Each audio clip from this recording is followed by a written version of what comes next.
রূপে গুণে তাকে সিনেমার নায়িকা ভেবে ভুল করবেন না। নায়িকাদের থেকেও সুন্দরী এই তরুণী আসলে কোনো নায়িকা নন। তিনি একজন রাজনৈতিক নেত্রী। জুলাই আগস্টের গণ অভ্যুত্থান থেকে শুরু, তারপর থেকে একের পর এক আন্দোলন সংগ্রামে তাকে দেখা যাচ্ছে। সর্বশেষ ধর্ষণ বিরোধী আন্দোলনে তিনি ইসলামী শাসন কায়েম ও স্বরাষ্ট্রমন্ত্রীর পদত্যাগ চেয়ে সাহসী বক্তব্য দিয়ে বেশ সাড়া ফেলেছেন। এতে করে প্রায় সকলেই তাকে চিনে ফেলেছেন। তবে চিনলেও তাকে নিয়ে খুব বেশি তথ্য হয়তো জানেন না। কোন দলের রাজনীতি করেন তিনি, কেন নেই নাহিদের এনসিপিতে। জানা গেছে বাংলাদেশের এই সময়ের সবচেয়ে সুন্দরী এই নেত্রীর নাম শ্যামলী সুলতানা জেদনি। হাসিনা পতন আন্দোলনেও তিনি মুখ্য ভূমিকা পালন করেছেন। তবে কেবল বেসরকারি বিশ্ববিদ্যালয়ের ছাত্রী বলে কেন্দ্রীয় সমন্বয়কের পদ লাভ করতে পারেননি। এমনকি ছাত্রদের নতুন রাজনৈতিক দল এনসিপিতেও তাকে সেভাবে বিবেচনা করা হয়নি। শ্যামলী সুলতানা জেদনি রাজনীতি করছেন বাংলাদেশ গণতান্ত্রিক ছাত্র সংসদের ব্যানারে। সংগঠনটির কেন্দ্রীয় কমিটির সংগঠক পদে আছেন তিনি। শ্যামলী সুলতানা জেদনি গ্রামের বাড়ি চট্টগ্রামের লক্ষ্মীপুরে, তবে তার বেড়ে ওঠার রাজধানী ঢাকায়। জেদনি তার প্রাথমিক ও মাধ্যমিক শেষ করেন কেমব্রিজ স্কুল থেকে। তারপর মতিঝিল আইডিয়াল কলেজ থেকে উচ্চ মাধ্যমিক শেষ করেন। অতঃপর উচ্চতর ডিগ্রির জন্য ভর্তি হন ইউল্যাবে। এই বিশ্ববিদ্যালয়ে তিনি বিবিএ করছেন। কিছুদিন আগে তিনি পড়াশোনা ও পরিবারকে সময় দিয়ে রাজনীতি থেকে বিরতি নিয়েছিলেন। ফেসবুক পোস্ট করে পদত্যাগ করেছিলেন বাংলাদেশ গণতান্ত্রিক ছাত্র সংসদের কেন্দ্রীয় কমিটির সংগঠক পদ থেকে।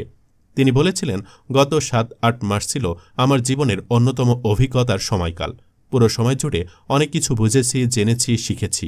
গণ অভ্যুত্থানের স্পিরিটকে ধারণ করে এর ভিতকে মজবুত করার জন্য দেশের এক প্রান্ত থেকে আরেক প্রান্তে ছুটে বেরিয়েছি। যখন মনে হয়েছে হাতে সময় কম, তবে কাজ অনেক, ঠিক তখনই সেমিস্টার ড্রতে এই জায়গাকে বেশি প্রাধান্য দিয়েছি। চলমান সেমিস্টারেও বেশিরভাগ ক্লাস করার সুযোগ হয়ে ওঠেনি। তবে বিশেষ কারণে সবকিছু থেকে আজ ইস্তফা দিতে হচ্ছে। আরও নানান কারণ দেখিয়ে পদত্যাগ করেও বেশিদিন রাজনীতির বাহিরে থাকতে পারেননি জেদনি। 15 দিন না যেতেই আবারও যোগ দিয়েছেন গণতান্ত্রিক ছাত্র সংসদের কেন্দ্রীয় কমিটিতে। আর সেজন্যই হয়তো তাকে নাহিদের এনসিপিতে যুক্ত করা যায়নি। আবারও রাজনীতিতে ফিরে আসা নিয়ে জেদনি বলেন, আন্দোলন থেকে আন্দোলন পরবর্তী সময় অর্থাৎ বিগত 7-8 মাস পড়াশোনা ও পরিবারকে ঠিকঠাক সময় দিয়ে ওঠা আমার পক্ষে সম্ভব হয়ে ওঠেনি। কাজে ভেবেছিলাম সাংগঠনিক সকল কাজ থেকে নিজেকে গুটিয়ে নেব। তারই প্রেক্ষিতে নতুন ছাত্র সংগঠন থেকে নিজেকে সরিয়ে নিতে চেয়েছিলাম। কিন্তু বাস্তবতা হলো এই কয়দিনে এই জায়গাটা আমি এতটাই ভালোবেসেছি এবং প্রতিটা মানুষের সাথে ভালো ভালো কাজ করার অভিজ্ঞতা আমাকে এখান থেকে নিজেকে সরিয়ে নেওয়ার প্রতিবন্ধকতা।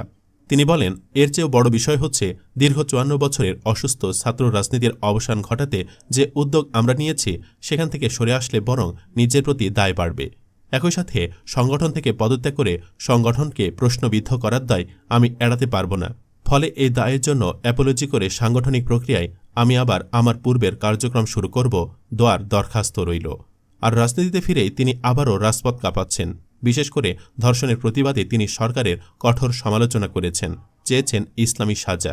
এমনকি স্বরাষ্ট্র উপদেষ্টাকেও ধুয়ে দিয়ে বলেন, নারীর প্রতি সহিংসতা বেড়ে চলেছে।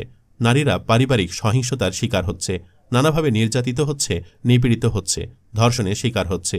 বাংলাদেশকে একটা অথর্ব রাষ্ট্রে পরিণত করছে এই দেশের আইন প্রশাসন, আইনশৃঙ্খলা রক্ষাকারী বাহিনী এবং স্বরাষ্ট্র উপদেষ্টা। আসিয়াকে নিয়ে তিনি বলেন, ছোট্ট প্রাণ শিশু আসিয়া হাসপাতালের বেডে মৃত্যুর সাথে পাঞ্জা লড়ছে। শোনা যাচ্ছে তার মৃত্যুর খবর।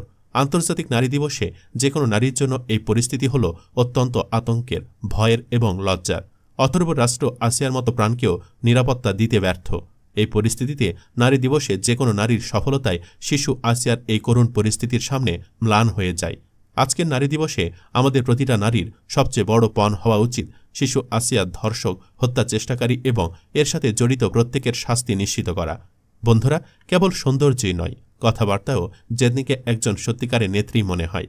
আপনারা কি বলেন? মন্তব্যের ঘরে জানাতে পারেন যে কোনো ভাবনা। জেদনিকে ভালো লাগলে ভিডিওটি লাইক, শেয়ার ও চ্যানেলটি সাবস্ক্রাইব করুন। ধন্যবাদ।